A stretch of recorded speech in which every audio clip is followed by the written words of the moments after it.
it's safe to say that if these top people that have their finger on the trigger in this world have the option of killing half so they get to keep their lot, they would do it.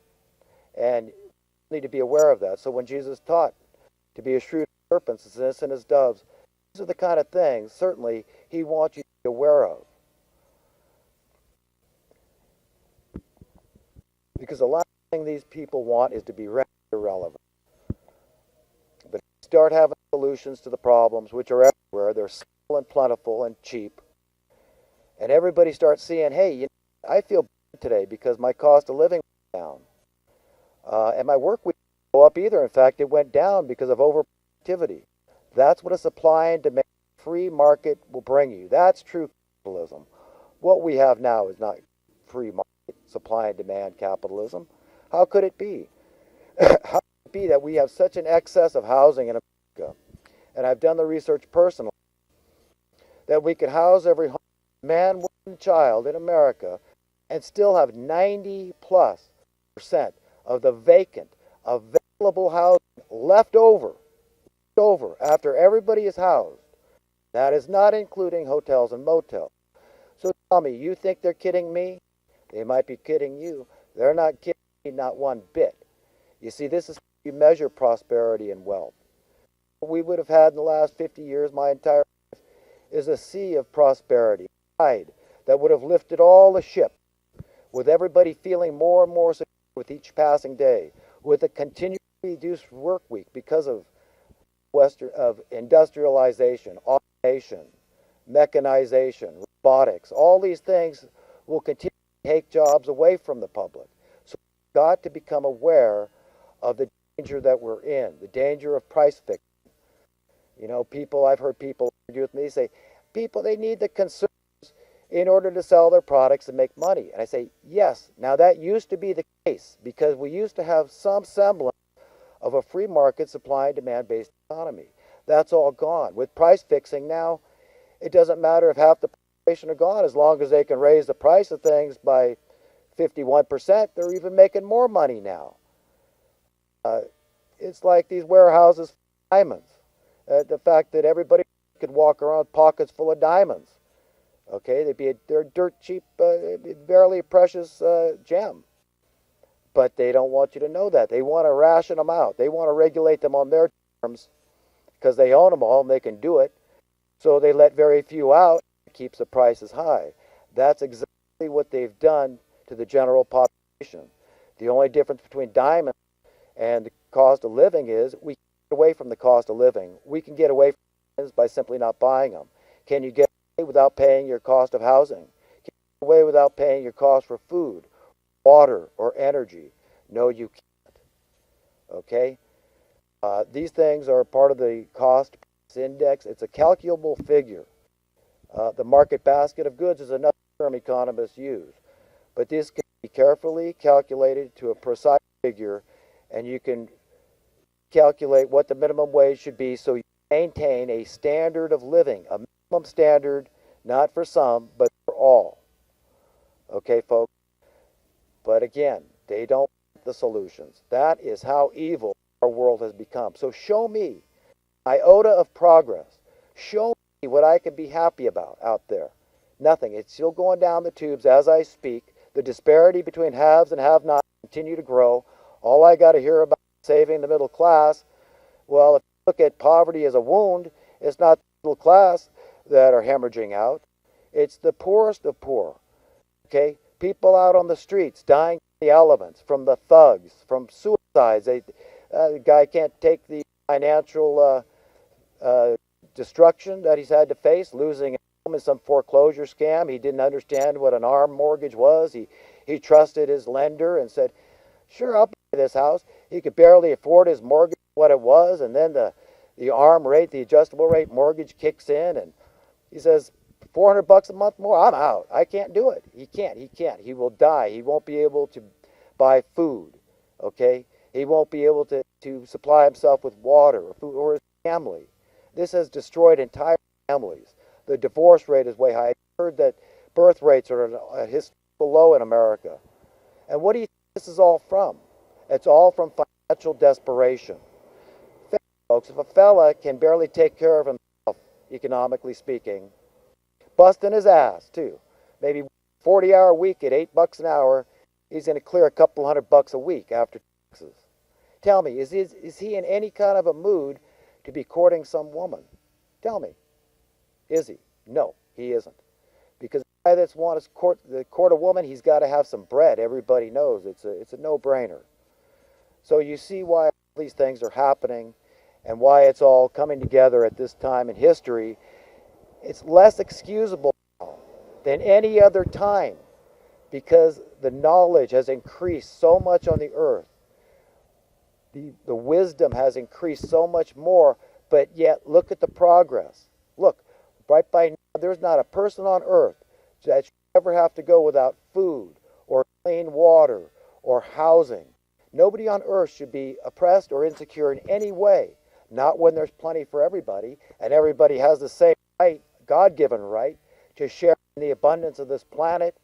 And what our forefathers have built, the infrastructures of this world, they belong to everybody because the people that built them are dead and gone often. This whole thing has been improved. If you took an inventory of America today and 50 years ago, you'd see our wealth has dramatically increased. And yet we're told we're in debt. And you want to know, folks, you say, well, I don't know how they're going to get out of me. I'm not paying the national debt. I'm collecting a pension. I'm on Social Security. I'm on welfare. I'm on food stamps. You know how they get it? They get it through a hidden tax called inflation. Look into it, folks. So they drive your cost of living up, and they make sure that the poorest of poor, those that can least afford it, are paying the price for their theft, their criminal theft of the wealth of our nation. Not just our nation in America. They're doing this all over the world. These people work in concert. Once they rape, pillage, and plunder in one area, they know they got to scurry off and rape, pillage, and plunder another area because that's where the really big profits are in doing these devastating things to the general public. This is how they maintain control. It's wicked beyond our wildest dreams. The average decent person out there cannot fathom the depths of wickedness of the rulers of this world. And I would remind all you Christians out there, remember what Jesus said. He said you must hate your life in this world. Why did he say that? Was he saying you must hate your life on planet Earth? No, he wasn't saying that. Because the prince of this world, this system, this establishment, the status quo is Satan. People that follow this system are under the control of Satan, wittingly or unwittingly. That's what's going on. Jesus hasn't returned yet. And until that time, that's who's running the show. So now back to current affairs. We've got this situation in Syria. And so many people, they say, oh, this is terrible. You know, they finally say, you know what, this is a war we don't want to get into. Russia's promised that if we, if we hit Syria in some strategic strike for this purported gassing of the population, that Russia's going to get involved. And so a lot of people are scared, I think only for one reason. But folks, you know, I'm opposed to war in general because I know the scam. If you read a great book by a retired Marine Corps general by the name of Smedley Butler, the book is called War is a Racket. He explains quite succinctly, how the whole thing worked. And even we've had a president like President Eisenhower that in his farewell address to the nation, he warned the American people. He said, beware, this is an industry. And if they don't sell armaments, they don't get to make new armaments. So their profit, in order to keep their profit margin high and to stay relevant, stay in business, they need new conflicts. It's really that simple and that sad. Okay?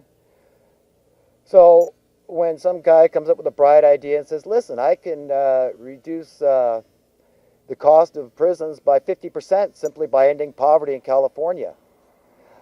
He's going to think if he's a jailer, if he's an attorney, or he works somehow in the criminal injustice system, what I call, he's not interested in that idea because the crime is job security. It's that simple, folks. Wake up. The and it's going to hit the fan very soon. And we all better be ready for some earth-shaking changes to take place. It's going to be very traumatic for those that are really invested in the system, those that are really plugged into Wall Street, okay, and that really, really love their lot in this world. They really have they say, hey, I got a good portfolio. Things are working good. Even things for my kids are going good. Well, folks, if the system isn't working for everybody, it isn't working. Okay, and it certainly is not working for everybody. And it's not working. And all these conflicts, all the turmoil around the world, all this is because of people not having, people being oppressed. Okay? A simple thing like the cost of a food item in the Middle East can cause riots and rebellion. This was the first thing that started the uprising in Egypt. The cost, I think it was couscous or something, went up in price and the people revolted. Okay, what are we doing here in America? We are so pacified with our electronics. Okay, with what's the next thing on television? You know what I mean? Just filling our faces with GMO food and the fluoride from the water and the high fructose corn syrup and the soda pop and the aspartame in the diet drinks. They're killing us, folks. That's what they're doing. They're poisoning our food and our water. They want us dead by the time we're retiring. Okay, this is going on now all over the world, and people are getting wise, and they're not going for it. And the whole thing is ready to implode. And,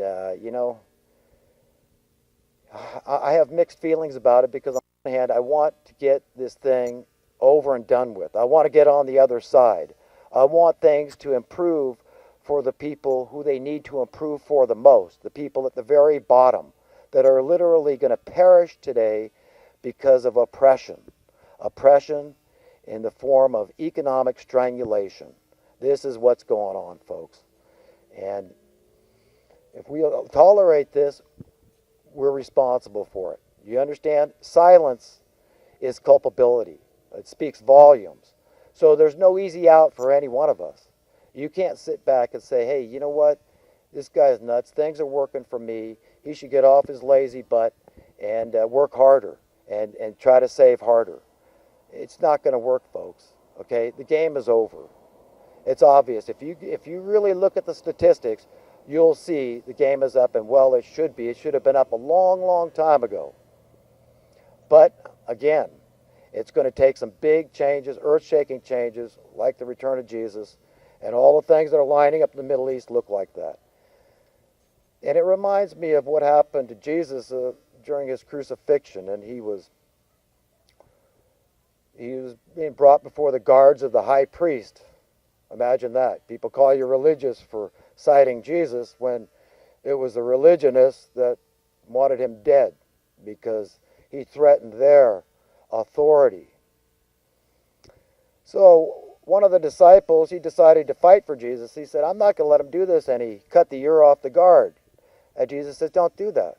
And the disciple didn't understand. He says, get behind me, Satan. You're not going to stop this. He said, that shall I not drink the cup my Father has put forth for me. He didn't want to die miserably on a cross, being beaten, tortured for a long time before he even got to hang on the cross. No, who in their right mind would? But it was necessary to prove to the people the love of God. Okay, and what was necessary to show us our evil, to our sinful nature, how pathetic and pitiable and in need of a Savior we are. And he did it. He was willing to do that. That shows the love of God like nothing else ever can or ever will. But he paid the price, and it was a big change in time. And now it's all going to come out. All of us are going to get judged. The dead will be raised, and you'll either going up or you're going down, depending on your works, the state of your heart, your mind, your spirit, your soul. Or were you right with God at that moment you died? Did you repent on your deathbed, perhaps, and so you could be saved? But the point I was trying to make was Jesus said, this is prophesied. He had to go to the cross. That's why you don't find Christians hating that group of people that put him on the cross. They knew this was predicted. Jesus, it was warned in the Bible long ago. Prophets of long ago, like Isaiah, he warned of this period, this time that was coming. And other prophets, in the book of Daniel in particular, warned of this period in history when there'd be these uprisings in the Middle East.